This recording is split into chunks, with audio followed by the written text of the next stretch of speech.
Hello and welcome. So we're going to be talking about central and inscribed angles of circles today. So just a reminder on just some brief circle vocab. We're going to talk about all of those right here. Center is the point in the direct, middle center of the circle, right? So A is the center point in our diagram here to the right. Okay, the radius is the distance from the circle to the circumference. Circumference is the outer edge. If you know what a perimeter of a shape is, it's the outer edge of the shape, right? Circumference is like perimeter, but for circles, right? So that's the circumference, which means the radius goes from center to circumference. So A to D would be an example of a radius. So would A to C, so would A to B. Now the diameter is double the radius. A diameter is a line with endpoints on the circumference of the circle that passes through the center. So endpoints on the circle, but it must pass through the center. And if it does, it's a diameter, right? And specifically, it's always going to be a double and half relationship with that radius, where you could double the radius, right? You have two of the radii that will be one chord, or you can half the diameter and get a radius, right? Either works, but there you go. Now with the diameter, that is a very specific example of what a chord is. A chord is any line segment that has both endpoints on the circle. It's a line of both endpoints on the circle. So a diameter, endpoint B and C, is also a chord, right? But it's a special kind of chord because it runs through the circle. B to D is another example of a chord because both B and D are on the outer edge of the circle. And there you go. Right? Now, the A to D is not a chord because A is not on the circumference. It's not on the outer edge. So that is what a chord is. All right. Now we have central angles, and this is going to be what we're going to be talking about today. A central angle is an angle formed when two radii meet at the center of the circle. So for here, the angle BAD, right, or DAB, whichever way you want to go, right, that is an angle formed at the center. That is a central angle. You could also go the DAC angle, also formed a central angle. Now, we could go all the way around here and find that angle. That's also a central angle. Essentially, it's a central angle if it's an angle at the center of the circle, which means the only thing that it's going to be formed with are radii, right? But the biggest thing is central angles at the center. The other kind of angles are inscribed angles. It's an angle inside the circle with the point or vertex is on the circumference.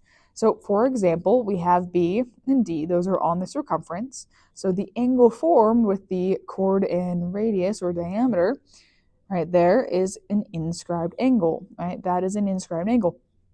Another inscribed angle is over here with D, also an inscribed angle.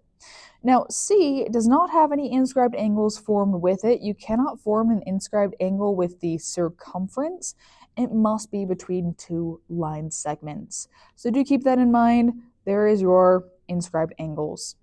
Okay. Now, the last thing to mention is just what an arc is. It is a section of the circumference. There's a lot of different ways to describe arcs. The first word is you may see that something is an intercepted arc. It's essentially an arc encased by two line segments. So B to D is a section of the circumference. It's an arc.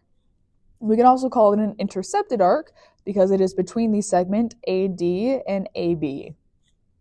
All right? Because if you were to snow cone that, there you go, right? That works. That is an intercepted arc. Likewise, you could say that D to C, that arc there, is also an intercepted arc from AD and AC.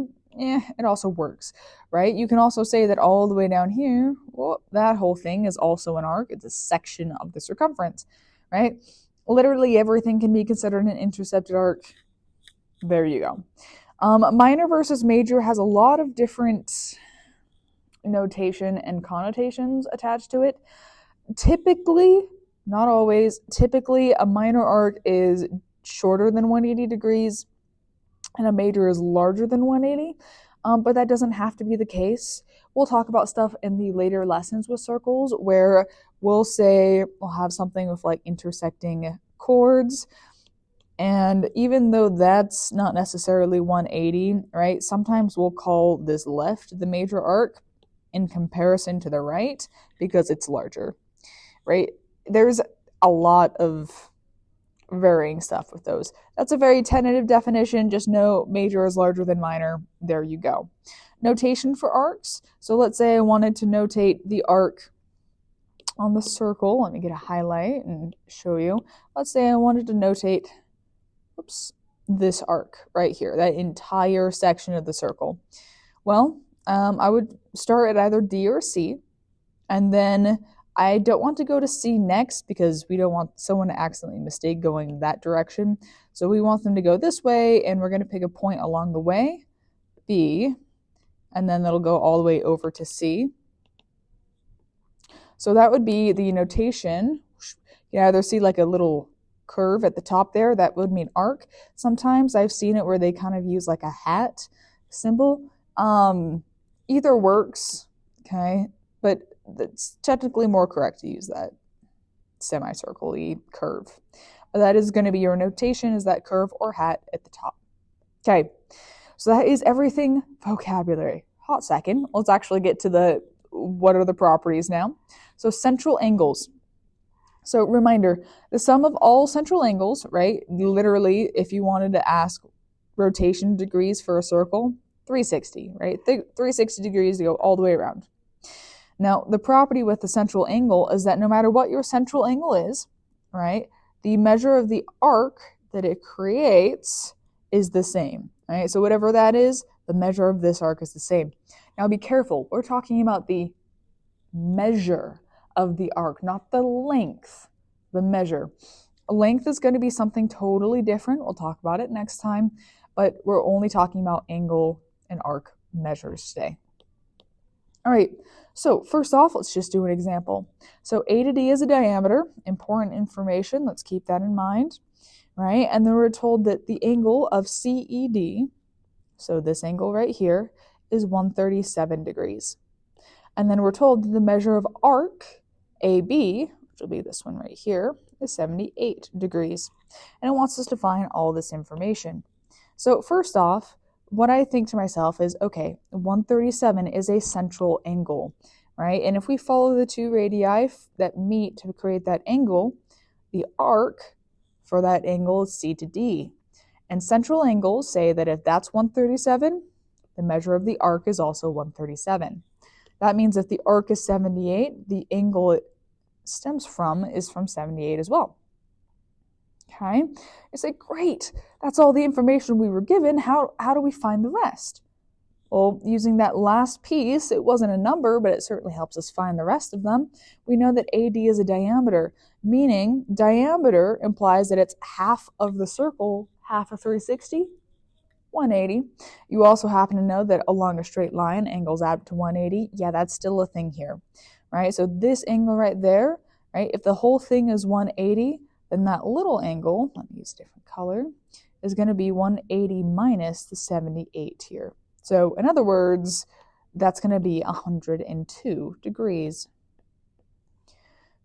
All right, and we can do the same thing with our 137, right? I know that whole thing adds up to 180, so 180 minus 137, in other words, 43 will be that angle there. Now diagram not to scale, putting it out there.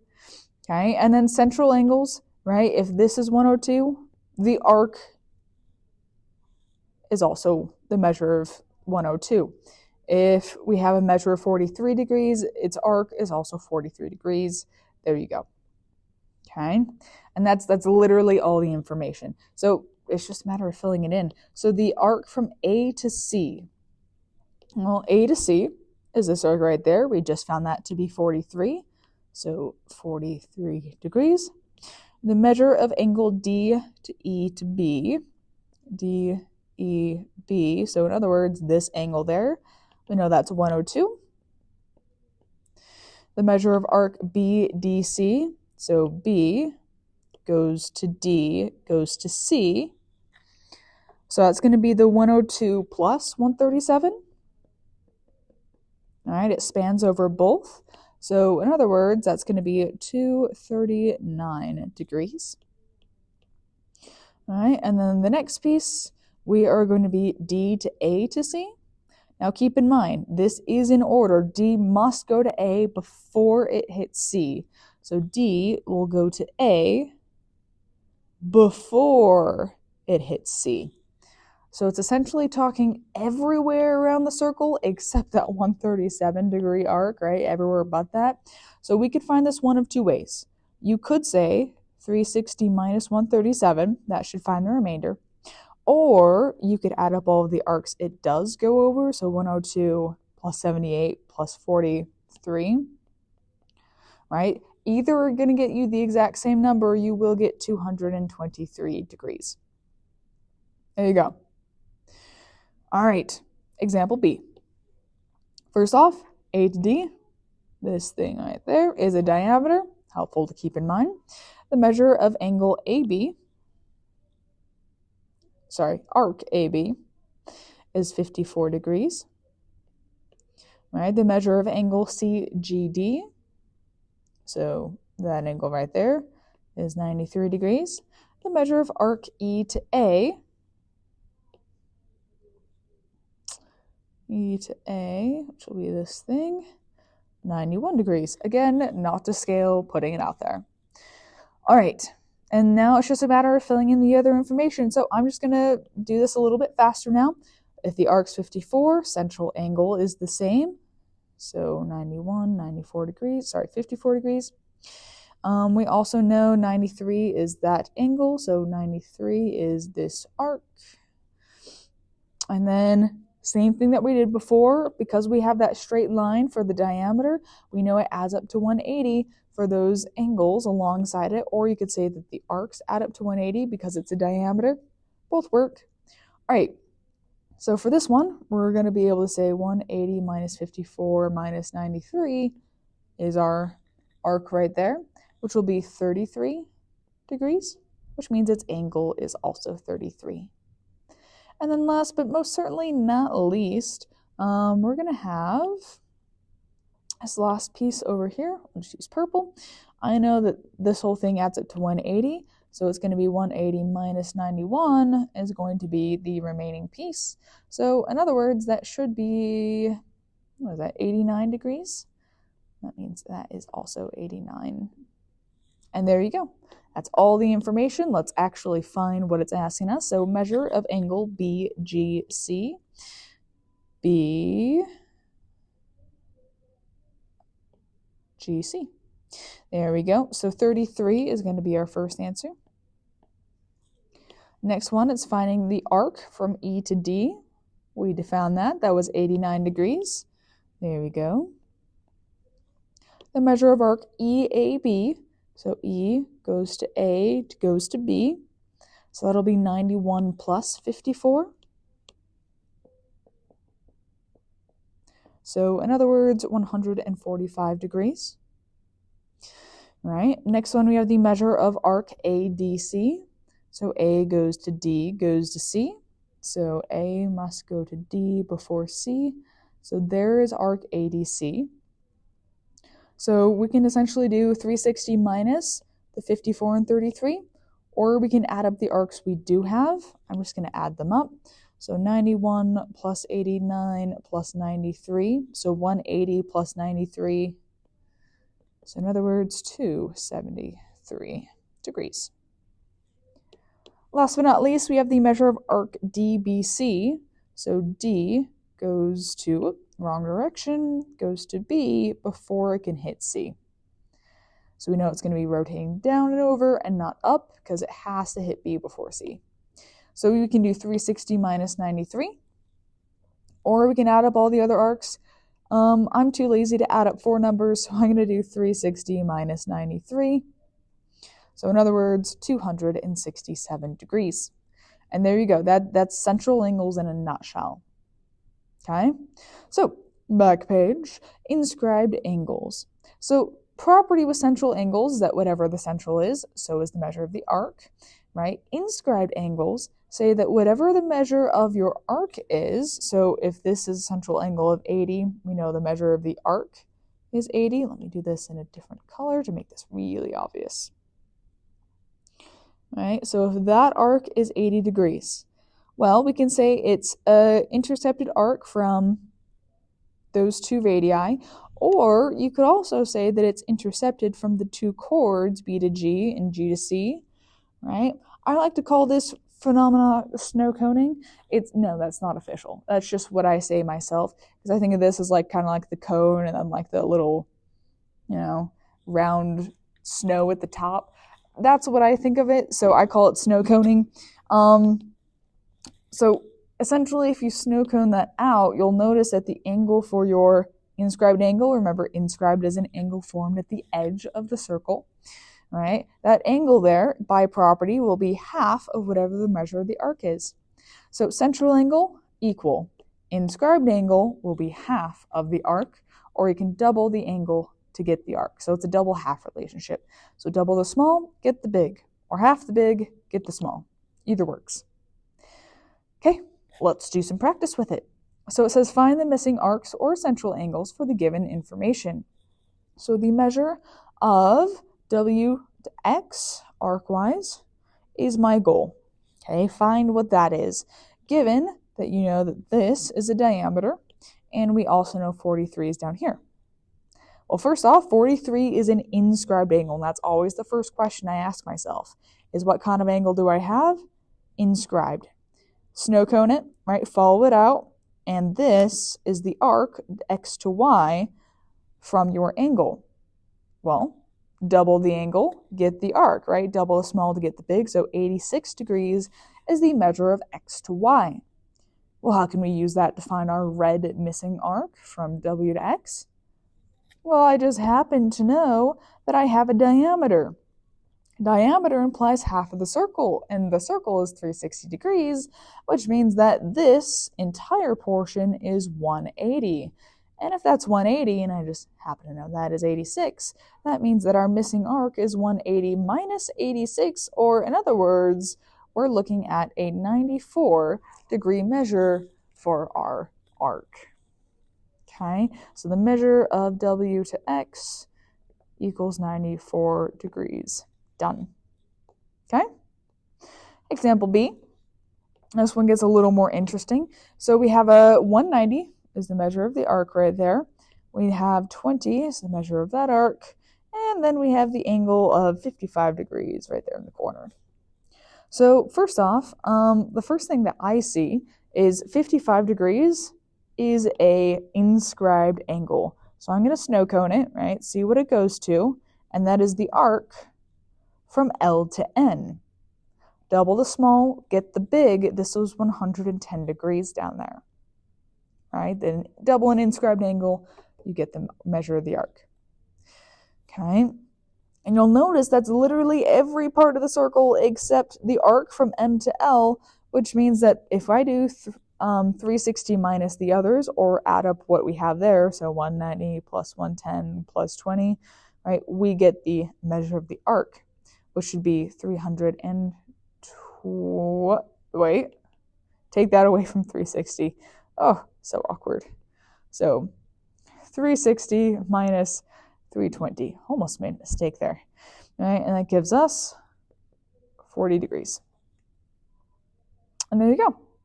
Right, so then I'd say, okay, now I've gotten a little bit more information, and that was one of the things I needed to find, was the measure of the arc from M to L. So one thing down. The other thing I need to find is the measure of the angle of MNP, which is right over here. So I'd say, okay, well, first off, that is a inscribed angle. It's asking us to find an inscribed angle, so follow it out, snow cone it. Right? If we follow it out, we'll notice that the arc from M to P is the arc for our inscribed angle, which means double the small to get the big, or half the big gets the small. So 190, if I take half of that, that should be the measure of the angle of M to N to P, which just lovingly happens to be the number of 95 degrees. There you go. Now, just a few things to keep in mind on this one. Sometimes I have students who try to find those inside angles. keep in mind that point right there, it's not a central angle, nor is it an inscribed angle. Sometimes students are like, oh yeah, this is 10 degrees because they have 20. Because that's not inscribed, your double half relationship does not work. Is there a relationship for it? Absolutely there is, but that's not currently the one that you have, right? This is, I believe, 30 degrees, but that's beside the point, right? Right now, it's not a central, it's not an inscribed angle, which means you cannot use that point, right? Your center for this one is O, which means you can't say this is 20 because it's not the center of the circle. All right, so do be careful when you're doing this, right? Make sure inscribed angles are only happening on the edge of the circle, central only at the center. All right, example C. This one, not too bad. There's a couple of ways we can go about it and go through it. Honestly, it kind of depends on what you want to do for how we want to go through it. And I'll just tell you some of the alternate ways as we get there. So first off, X. So let's just go in order, alphabetical, right? So X is the 2 line segments here, which means if we snow cone it, here's the arc. Now 106 is that arc, right? Let me do this not in hot pink. This arc here, right? The 58 is this arc there, which means that our arc for X is literally going to be our 58 plus 106. And there's the arc for your X, and we know that because X is a inscribed angle, right? So from a point at the edge, we just need to half that arc, and we get our answer.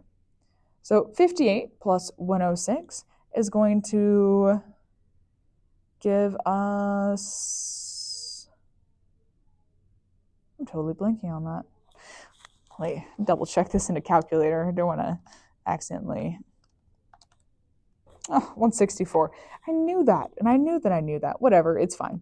All right, so then we have 164, and you're going to get 87, I believe. Nope. Oh, don't trust me. It's 82 degrees. Yes, it is 82. Okay. Oh, that was rough. All right, so now X, totally, absolutely figured it out. Huzzah, life is better for us. So we're going to take those out, and I know that X is now equal to 82 degrees. All right, so now we have to find the Y and the Z. All right, so if I want to find the Z, all right, snow cone it out. We know the 58, but we're missing our arc over there. Okay, if I want to snow cone out the Y, it's literally everything else that we don't have. What you could do is you could use your 93 degrees, and you can find all of the arcs using the 93. But also keep in mind, if I'm looking at the Y, I just happen to know that this adds up to 164. That means that everything else should be 360 minus that, right? Well, sure. So 360 minus 164, we're going to end up with 196. That means the measure of that entire arc right here is 196. So in order to find Y, you could do 196, half of that, and that one is 98, I believe, 98 degrees, right? And that totally works, right? That is a way that you could go about it. That'll work. Now, from here, I'll just go through this, and you could say, okay, well, now I know that Y is 98 degrees. And if you know your quadrilaterals, four-sided shapes, right, and you happen to know that those internal angle sums add up to 360 degrees, well, you could find Z literally by saying 360 minus the other angles that you do know. Right, and that should give you, mental math, I think it's 87 degrees, if I had to guess. I might need to double check that really quick. Let's do that.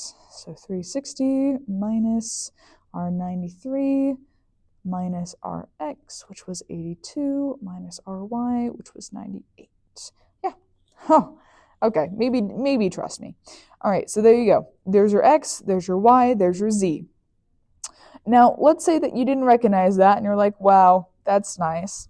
what you can do is we can play around with the arcs a little bit, right? Snow cone the 93.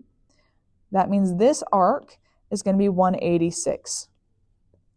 And you just happen to know that part of that arc is 106, which means that the remaining portion of the arc, which is that section over there, use a different color, that is going to be the 186 minus 106, right? Because if the whole thing is 186 and that portion alone is 106, that means that this one is 80.